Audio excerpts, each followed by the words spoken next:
हिंद दोस्तों, कैसे हैं आप सभी। आशा करता हूं बहुत ही अच्छे होंगे। इस वीडियो में हम आपके लिए लेकर आए टॉप जी के जीएस के प्रश्न। ये ऐसे प्रश्न हैं जो बार बार एग्जाम में पूछते हैं या कहें तो आपके पेपर में सीधे सीधे देखने को मिल सकते हैं। तो चलिए वीडियो की शुरुआत करते हैं, देखते हैं क्या पूछा है आपसे। पहला क्वेश्चन जो पूछा है वह पूछा है, संविधान सभा ने किस दिन भारत के राष्ट्रीय ध्वज को अपनाया था। आपसे पूछा है कि संविधान सभा ने किस दिन भारत के राष्ट्रीय ध्वज को अपनाया था। चलिए बताइए राइट आंसर क्या हो जाएगा। राइट आंसर कमेंट बॉक्स में लिख दीजिए। तो राइट आंसर जो हो जाएगा वो हो जाएगा ऑप्शन डी, 22 जुलाई 1947 को संविधान सभा ने भारत के राष्ट्रीय ध्वज को अपनाया था।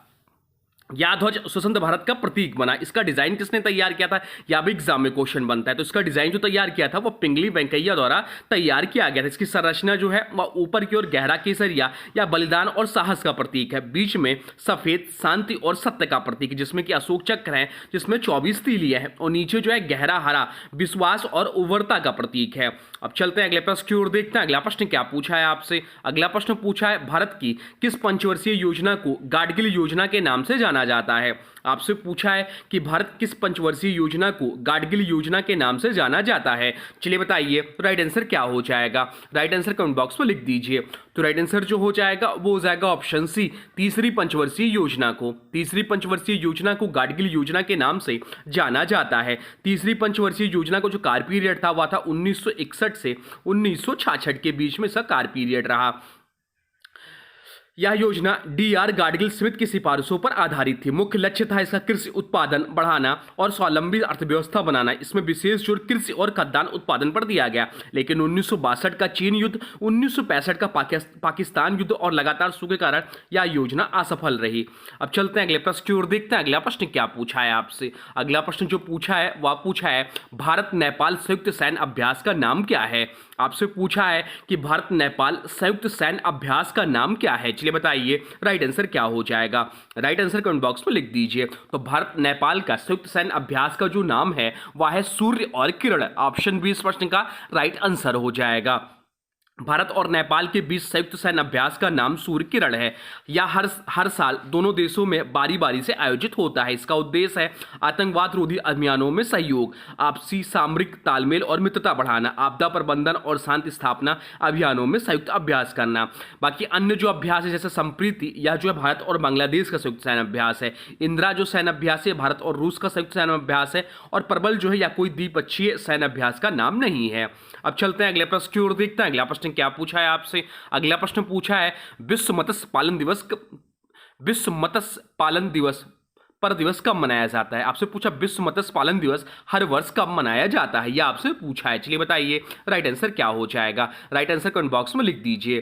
तो राइट आंसर जो हो जाएगा वो हो जाएगा ऑप्शन बी, 21 नवंबर को। 21 नवंबर को हर साल 21 नवंबर को विश्व मत्स्य पालन दिवस मनाया जाता है। इसके पीछे मनाने का उद्देश्य क्या है, तो मत्स्य संसाधनों के संरक्षण के महत्व पर जोर देना, मछुआरों की जीवन और आजीविका की सुरक्षा करना और सतत मत्स्य पालन को प्रोत्साहित करना। बात यहाँ हो रही है नवंबर माह की, तो चलिए नवंबर माह के महत्वपूर्ण दिवसों के रिवीजन कर लेते हैं। ये हम लोग का टेक्निक होता है कि जिस दिन जो भी दिवस आता है उस महीने को हम लोग रिवीजन कर लेते हैं। तो 1 नवंबर को कर्नाटक, केरल, मध्य प्रदेश, छत्तीसगढ़, आंध्र प्रदेश, हरियाणा का स्थापना दिवस होता है। 5 नवंबर को विश्व सुनामी जागरूकता दिवस होता है। तो 7 नवंबर को राष्ट्रीय कैंसर जागरूकता दिवस मनाया जाता है।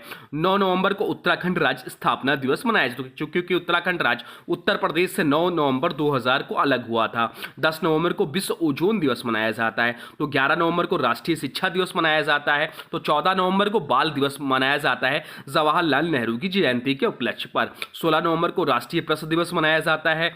तो 20 नवंबर को बाल अधिकारों का अंतर्राष्ट्रीय दिवस मनाया जाता है। 21 नवंबर को अभी हम लोग पढ़ रहे थे विश्व मत्स्य पालन दिवस मनाया जाता है। तो 26 नवंबर को संविधान दिवस मनाया जाता है। और 29 नवंबर को फिलिस्तीन एकजुटता अंतर्राष्ट्रीय दिवस मनाया जाता है। तो ये रहे नवंबर माह के महत्वपूर्ण दिवस जो आपके एग्जाम में बहुत ज्यादा पूछते हैं। अब चलते हैं अगले प्रश्न की ओर, देखते हैं अगला प्रश्न क्या पूछा है आपसे। अगला प्रश्न पूछा है, प्रथम गणतंत्र दिवस की परेड पर प्रमुख अतिथि कहां से थे। आपसे पूछा है कि प्रथम गणतंत्र दिवस की परेड पर प्रमुख अतिथि कहां से थे। चलिए बताइए राइट आंसर क्या हो जाएगा।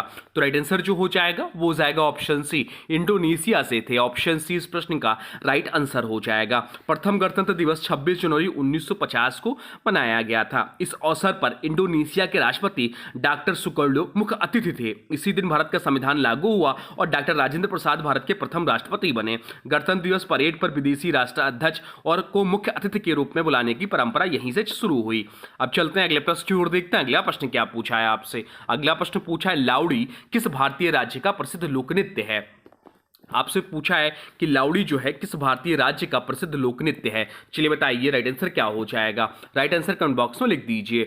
तो राइट आंसर जो हो जाएगा वो हो जाएगा ऑप्शन ए महाराष्ट्र। इस प्रश्न का राइट आंसर हो जाएगा लावड़ी महाराष्ट्र का प्रसिद्ध लोक नृत्य है। यह मुख्य रूप से ढोलकी की ताल पर किया जाता है।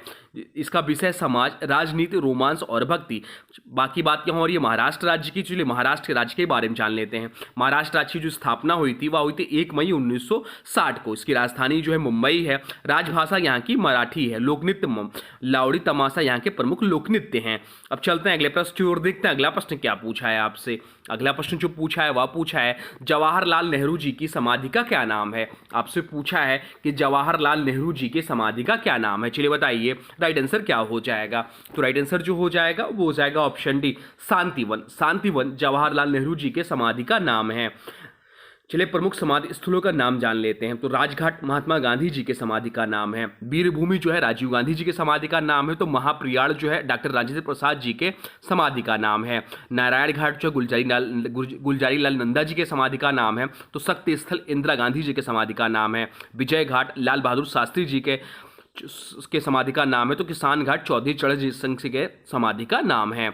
अब चलते हैं अगले प्रश्न की ओर, देखते हैं अगला प्रश्न क्या पूछा है आपसे। अगला प्रश्न पूछा भारत में संयुक्त राष्ट्र पर्यावरण कार्यक्रम का कार्यालय कहाँ स्थित है। आपसे पूछा कि भारत में संयुक्त राष्ट्र पर्यावरण कार्यक्रम UNEP का मुख्यालय का कार्यालय कहाँ स्थित है। चलिए बताइए राइट आंसर क्या हो जाएगा। तो भारत में पूछा है तो राइट आंसर हो जाएगा ऑप्शन बी नई दिल्ली में स्थित है।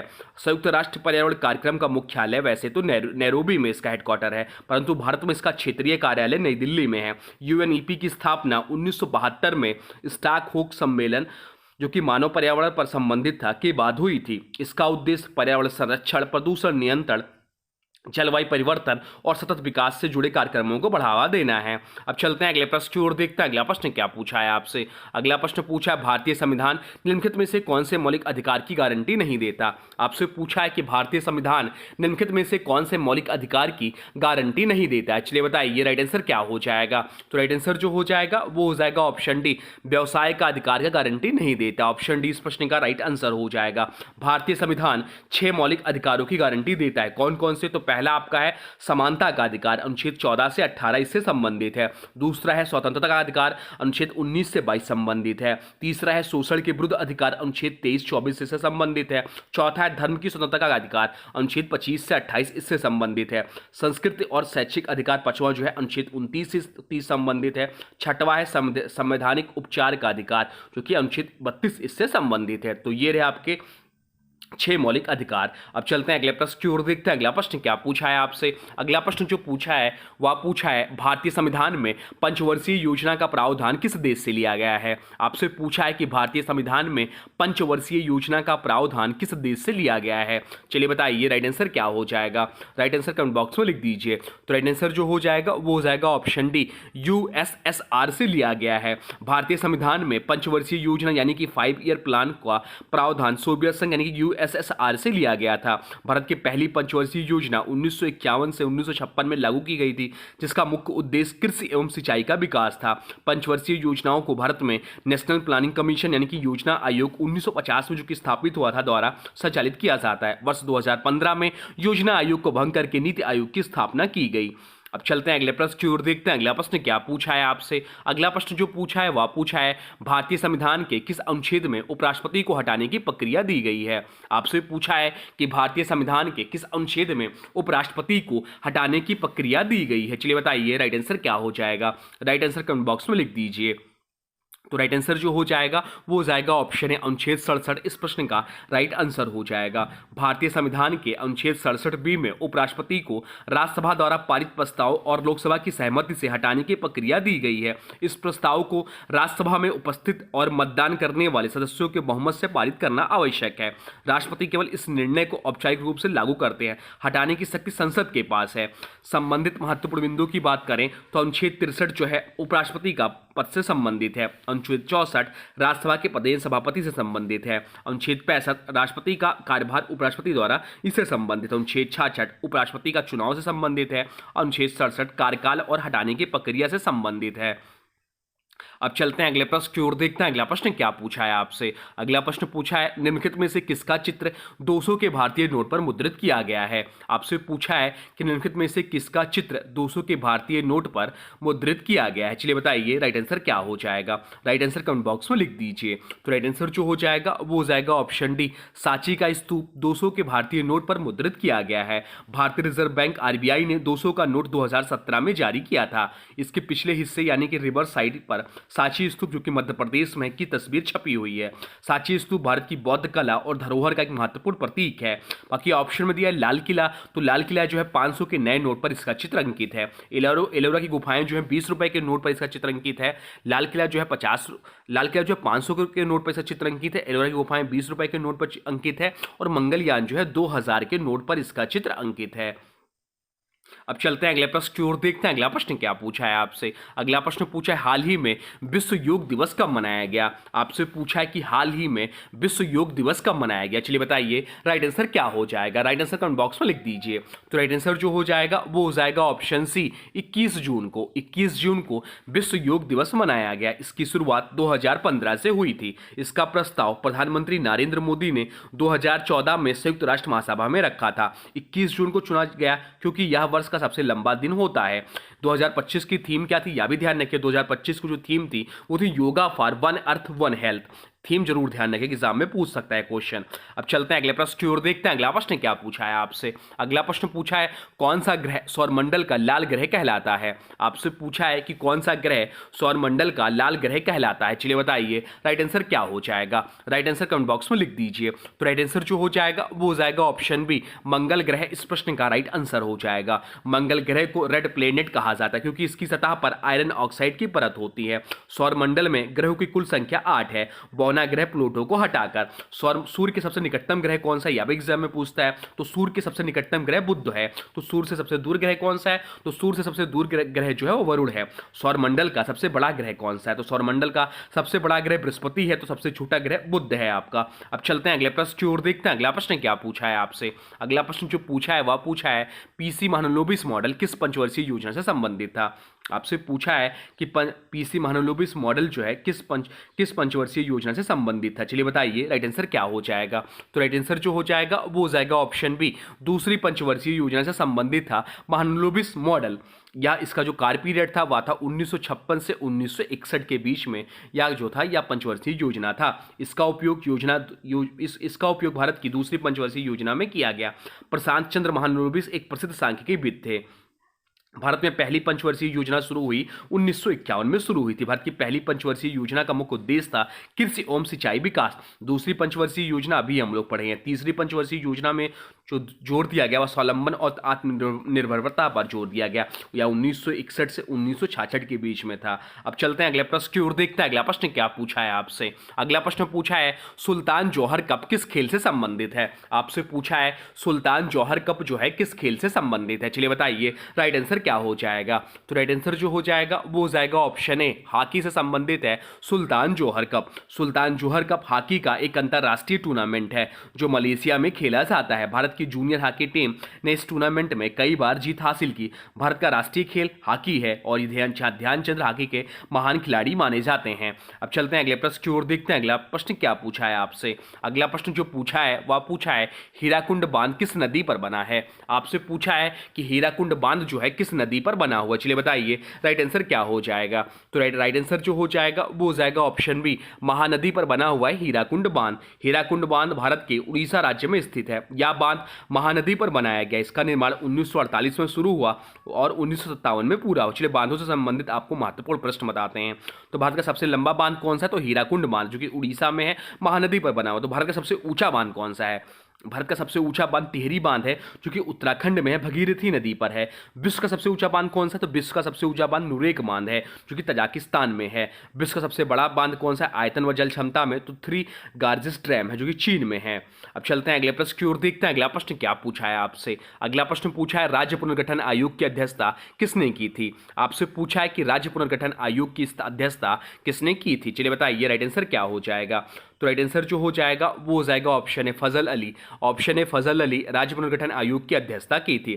राज्य पुनर्गठन आयोग की स्थापना 1953 में हुई। इसमें फजल अली अध्यक्ष थे और के एम पडिक्कर और हृदयनाथ कुंजरू सदस्य थे। 1956 में आयोग की सिफारिशों के आधार पर भारत में राज्यों का पुनर्गठन भाषा के आधार पर और भाषा के आधार पर बनने वाला पहला राज्य जो बना वो आपका आंध्र प्रदेश बना। अब चलते हैं अगले प्रश्न की ओर, देखते हैं अगला प्रश्न क्या पूछा है आपसे। अगला प्रश्न पूछा किस संविधान संशोधन द्वारा नागरिकों को संपत्ति का अधिकार मूल अधिकारों से हटा दिया गया? आपसे पूछा कि संविधान संशोधन द्वारा नागरिकों को संपत्ति का अधिकार मूल अधिकारों से हटा दिया गया। चलिए बताइए राइट आंसर क्या हो जाएगा। तो राइट आंसर जो हो जाएगा वो हो जाएगा ऑप्शन सी 44वां संविधान संशोधन इस प्रश्न का राइट आंसर हो जाएगा। 44वां संविधान संशोधन 1978 द्वारा संपत्ति का अधिकार जो कि अनुच्छेद 31 था को मूल अधिकारों से हटा दिया गया। या अब यह संविधान के भाग 12 में अनुच्छेद 301 के तहत एक कानूनी अधिकार है। यह संशोधन जनता पार्टी की सरकार के दौरान किया गया था। अब चलते हैं अगले प्रश्न की ओर, देखते हैं अगला प्रश्न क्या पूछा है आपसे। अगला प्रश्न पूछा है दादा साहब फाल्के पुरस्कार पहली बार किसे दिया गया था? आपसे पूछा है कि दादा साहब फाल्के पुरस्कार पहली बार किसे दिया गया था। चलिए बताइए राइट आंसर क्या हो जाएगा। राइट आंसर कमेंट बॉक्स में लिख दीजिए। तो राइट आंसर जो हो जाएगा वो हो जाएगा ऑप्शन बी देविका रानी को दादा साहब फाल्के पुरस्कार पहली बार दिया गया था। इन्हें कब मिला? तो उन्हें 1969 में यह पुरस्कार दिया गया था। यह भारतीय सिनेमा का सर्वोच्च सम्मान है। दादा साहब फाल्के को भारतीय सिनेमा का जनक कहा जाता है, तो यह भी ध्यान रखिएगा। तो ये रहे आपके टॉप जी के जीएस के प्रश्न जो आपके आने वाले एग्जाम के लिए बहुत ही महत्वपूर्ण है। अब आज के वीडियो से प्रश्न है, इसका राइट आंसर आप लोग को कमेंट बॉक्स में बताना है। आज के वीडियो से प्रश्न है जवाहरलाल नेहरू जी के समाधि का क्या नाम है? आपसे पूछा है कि जवाहरलाल नेहरू जी के समाधि का क्या नाम है। इसका जो भी राइट आंसर हो कमेंट बॉक्स में जरूर बताइए और वीडियो कैसा लगा इसके बारे में भी जरूर बताइए। कोई सुझाव हो तो कमेंट बॉक्स में लिख दीजिए। और हाँ देखिए, अभी तक आपने वीडियो को लाइक नहीं किया है तो प्लीज वीडियो को लाइक कर दीजिए, वीडियो को किसी स्टडी ग्रुप पे शेयर कर दीजिए और चैनल पे नए हैं चैनल को सब्सक्राइब भी कर लीजिए।